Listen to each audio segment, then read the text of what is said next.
Wow, I love this. Yeah, this is just right by Hanalei Pier, way on the inside. This is like a knee-high wave. It's where they kind of do surf lessons, and it's more about the light, I think, and it's one of those things. You know, it doesn't always have to be a 20-foot wave with a pro surfer. It can be a 1-footer with a person that's just, you know, having fun, and it's all about the light. I had this mentor in college, John Russell, a commercial photographer on the Big Island, and he said the two things you got to know about photography: it's all about the relationships and all about the light. It's really true. And maybe I'll add the third: luck favors the prepared. You got those three things, you'll do well. Yeah. Jeez. Oh, those are three great things. Again, this is just kind of say, half-second timer, GoPro with tail mount, soft top, prosthetic pig dog combo, and some fun waves, right? Fun, yep. Oh, yep. And you live in a great place, Mike. I mean, just so incredible. I think I keep seeing those like sunset golds that you have, that like real orange, and I think that's like signature of like not only you but like Hanalei and like Kauai, like North Kauai, like everything. I see that it's just like a deep orange that we had seen in that photo, and like just the colors you're able to capture in that is insane.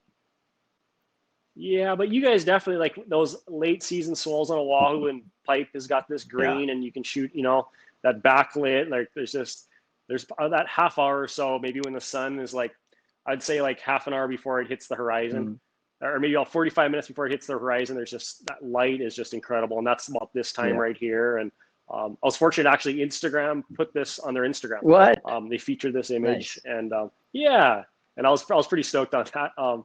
And this is with a ProFlex XC prosthetic ankle, and I've custom surfing socket. It's kind of hard to see right here, but you can see my leash where it's sitting.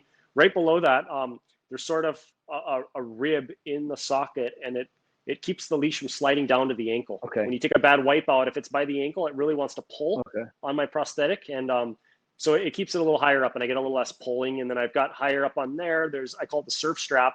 And it's a strap system that goes sort of around my thigh, so I don't lose it on a bad wipeout, and then I kind of duct tape around that. So it's pretty hard for me in a bad situation to take my leg off.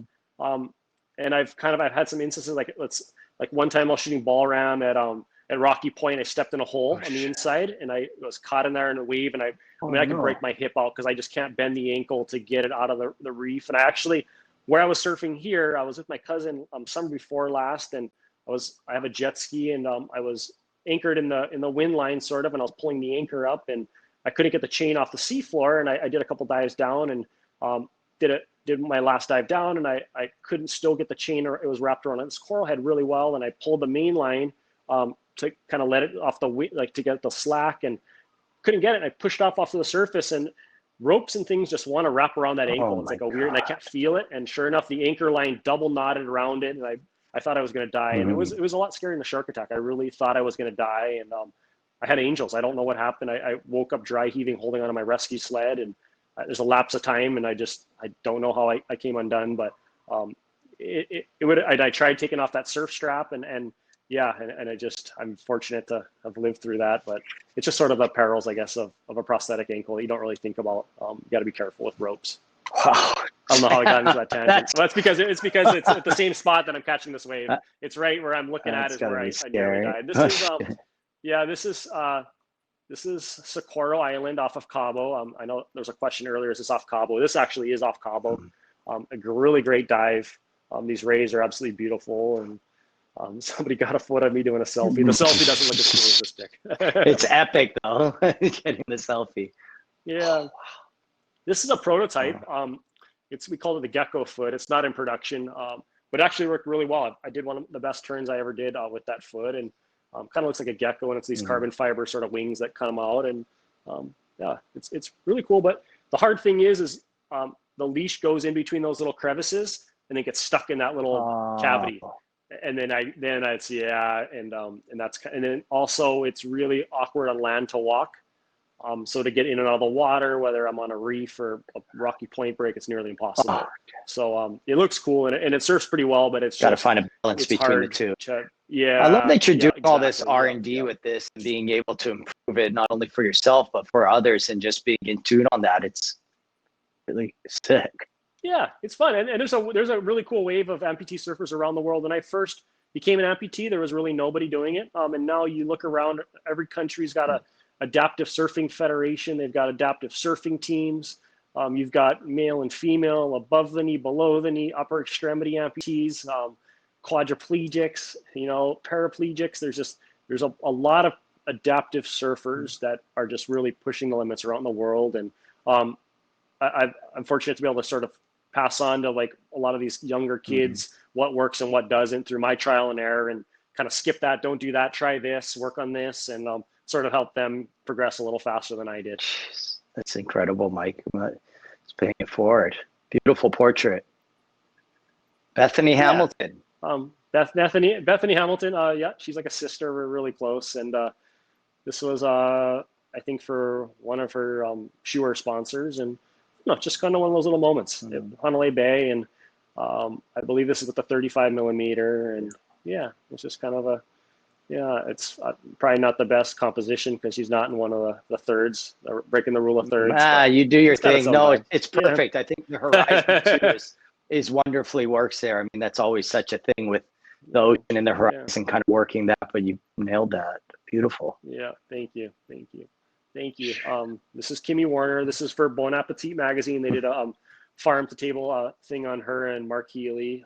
This is off the west side of Oahu, and it was one of the harder shoots I had to do. I thought I was a good free diver until I did this shoot. But I couldn't even go down halfway. Like she would go down and she would go down and completely disappear. And I'm like, okay, well, I can't follow you down there. I don't know what you're even looking at. I don't even know what you're doing down there. And she would just come out of the dark and come up into the light holding it, got a fish. And I would just kind of wait at the surface and try to shoot.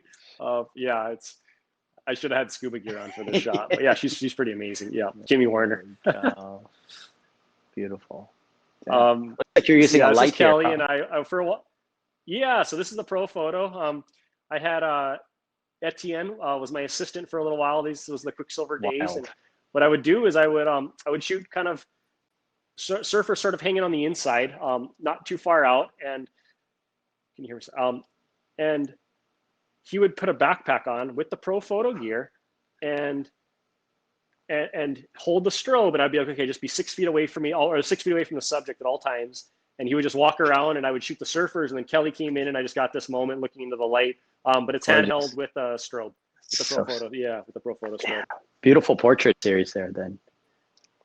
Yeah, but it was fun shooting actually the action. I did some evening time stuff, and with the flash, and it was kind of trendy for a while. Like I know Trans World and stuff, they had a lot of flash photography. Right. The pro photos actually, if you put on the 1:1 setting, I think it's 1200 watt seconds, 1:1, one head.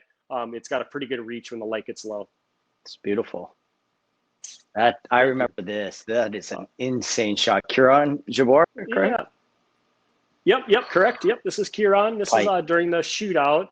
Yeah, I remember I got hired by Quicksilver to do water photography during the winter time, and with my prosthetic, the thing is just like it can be such an anchor swimming. Like it's really difficult to swim, and like you and the other guys are just, a set comes in, you guys take off, and I'm stuck there, and I just get smoked. And I remember Reef just sort of heckling me in the very beginning when I first started. Just I don't know, because he just wanted to get really good shots, and I can't blame him. And so I was like, okay, well, I can't do what these guys are doing. I'm just not even nearly as good as them or even close to that. And I'm just going to try something different. So I started shooting longer lenses just so I could get out of the danger zone. And this is with the 70-200. And there's a lot of back focusing going on, or focusing lock. Like you see the guy take off in the glare and pretty much just lock the focus and sort of aim into the light and fire away. And hopefully you got something sharp. The angle though. On this one. Yeah. So the sequence is actually, pretty cool. Yeah. Yeah. I love that angle of it, just slightly further out at pike and looking into that barrel. You don't always see that. Yeah. Everyone's always trying to sit inside, over. And then it's like, hey, you could shoot that from land, guys. So that's oh man. Yeah. This is one of the first helicopter trips I photographed from and Pipeline, obviously. And this is right after one of the days of the Pipe Masters ended, and everybody comes out at the same time. And you can just kind of see like the dance of everybody. And you look at this and think it's super chaotic, but in a way it's pretty controlled. There's only one guy paddling. Everybody knows pretty much what they're doing. Yeah. Oh man, this is a this well-known actually shot. is a pretty. Yeah, this is a pretty. Yep. This is a special image for me. This is kind of a surf spot that it's a little outer mush burger sort of by pine trees. And this is Andy Irons, the late Andy Irons. And this is the last wave he ever caught. So it's pretty special. And I kind of think of it as like the last dance. Yeah. Wow. So yeah, this is the last wave he ever rode. Probably the last maneuver he ever did on the surfboard. Wow. Before passing away. And unfortunately, I haven't really lost too many raw files in my life, the raw shots, and I lost this one. This is like a 400 pixel wide image, and that's all I have of it. But what a memory still, no matter what. Yeah. Wow, Yeah. I love the back, just like that light, like how it kind of focuses you right to him with that white water bouncing up, and you get the shadows along the mountain edge on that. What a special shot, Mike. I mean, but to me, you were there though. Thank you. Yeah. And that's the thing. I mean, with photography, yes, it's to capture those moments, but to actually be there in that moment and be able to witness this will always be something incredible. Yeah. Jeez. Yeah. This was for Surfer Magazine. They did a story on Malia Manuel, and this is with the 35 millimeter lens, and she there's a little footbridge, and she just took out her ski, and I was like, I'll try and go on the footbridge right above her and see if I can get something cool looking down. Kind of looks like a drone shot or something, but this is before that's drones. What I thought. Yeah, so it's just a different angle. Yeah, so before drones, this is kind of a different angle, and I like the composition and the light, and just like 12 o'clock sun, and it's cool when you look at, when you shoot stuff with the high sun looking straight down. It's kind of got a cool look. Love it. Yeah, she's got her sunglasses that match the. Oh yeah, that match it. Yeah. And this is another Andy. This is another. This is famous shot. Yep. So this is my first, I think my first photo published in a surf magazine. This was a spread in the big issue of Surfer. I remember shooting this of Andy, and then on the beach showing him the image, and he was all excited, and he pretty much told me, he's like, send it to the magazine, they're gonna run it. Like he knew that they had, and I was like, what? And then we have a surf shop on the east side. It was called by Lewis Surf and Ski or something, and I remember going there every day and asking the lady, "The magazine come in yet?" She's like, "No, it should be in next day." And I'd drive to the east side to go to the surf shop, and then getting it and seeing it, your first image published in print, was pretty special. Yeah. Still to this day, damn, that's a gorgeous shot.